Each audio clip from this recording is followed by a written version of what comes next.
কোনো প্রকার হাতের স্পর্শ ছাড়া খালি পানিতে ভেজাবেন আর তুলবেন, একদম ম্যাজিকের মতো সব কিছু পরিষ্কার হয়ে যাবে। যতই জেদি দাগ হলুদ ভাব থাক না কেন, একদম নতুনের মতো হয়ে যাবে। নিজের চোখকেই বিশ্বাস করতে পারবেন না এতটা পরিষ্কার কিভাবে হয়ে গেল। চলেন দেখি কিভাবে পরিষ্কার করে নিলাম।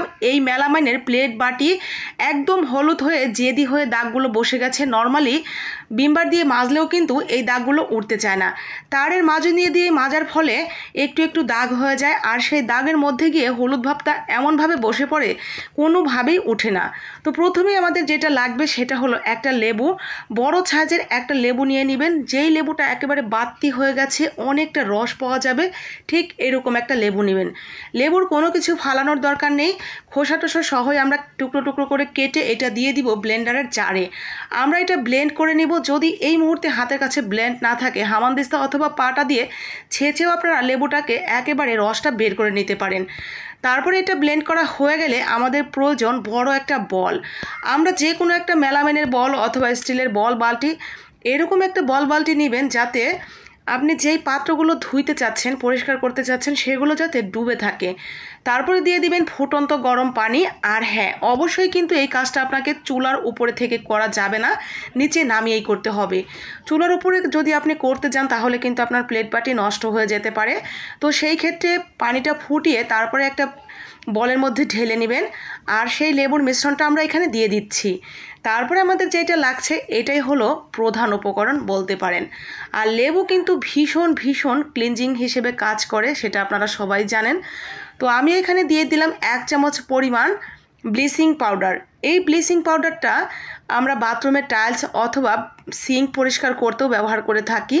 তো সেই ব্লিচিং পাউডারের 1 চামচ এখানে দিয়ে দিয়েছি। আর দিয়ে দিয়েছি সার্ফ এক্সেল সাবানের অল্প একটু গুঁড়া, যে কোনো সাবানের গুঁড়া দিলেই হবে।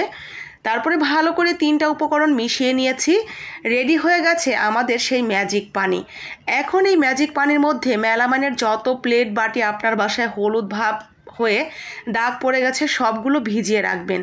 প্লেটটা নিচে দিয়ে দিয়েছি, উপরে দিয়ে দিলাম সেই বাটিটা, কিন্তু বাটিতে তো পানি একেবারে উপরেই উঠে আছে। আমি নিচে থেকে কিছুটা পানি চামচ দিয়ে বাটিটা ভরপুর করে দিব, যাতে বাটির যে অংশটুকু হলুদ ভাব হয়ে আছে সেটা একদম পানিতে ডুবে থাকে। তারপরে এটা রেখে দিবেন মিনিমাম 1 ঘন্টা। তবে 30 থেকে 40 মিনিটের মধ্যেই কিন্তু এটা কাজ হয়ে যাবে। মানে যেই গরম পানিটা আমরা দিয়েছি সেই গরম পানিটা একদম পুরোপুরি ঠান্ডা হতে যতটা সময় লাগে ততটা সময় এই মিশ্রণটার মধ্যেই এভাবে রেখে দিবেন। এতে করেই দেখবেন 30 মিনিটের মধ্যেই সমস্ত ময়লা উঠে যাবে।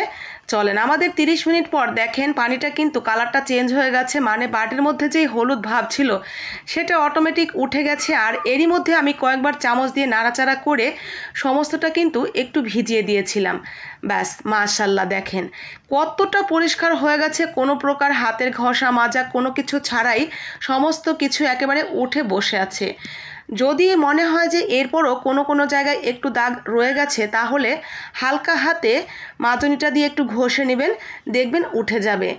এরপরও যদি মনে হয় কোনো দাগ একটু রয়ে গেছে, সেইখানে হালকা হাতে একটু ঘষে নেবেন একটা মাজনি দিয়ে অথবা একটু বিমবার হাতে নিয়ে, তাহলেই দেখবেন একেবারে ক্লিন হয়ে গেছে, নতুনের মতো মনে হবে যেন এই মাত্রই বাজার থেকে কিনে নিয়ে আসলেন, এতটাই পরিষ্কার হবে। আমি প্রতিবারই এটা যতবার পরিষ্কার করতে যাই ততবারই ভীষণ ভীষণ অবাক হয়ে যাই যে কি করে এতটা পরিষ্কার হয়ে যায়।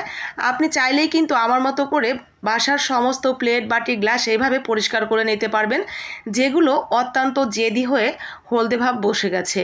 তো এই তো ছিল আজকে আমার খুব সহজ করে একেবারে ছোট্ট একটা টিপস, যেটা আমাদের গৃহিণীদের খুবই কাজে লাগবে।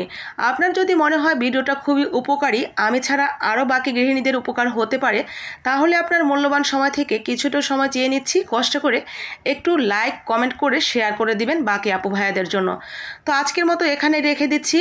ভিডিওটা কেমন লাগলো সেটাও কিন্তু কমেন্ট বক্সে জানাবেন। তো সবাই ভালো থাকেন, সুস্থ থাকেন। আল্লাহ হাফেজ, আসসালামু আলাইকুম।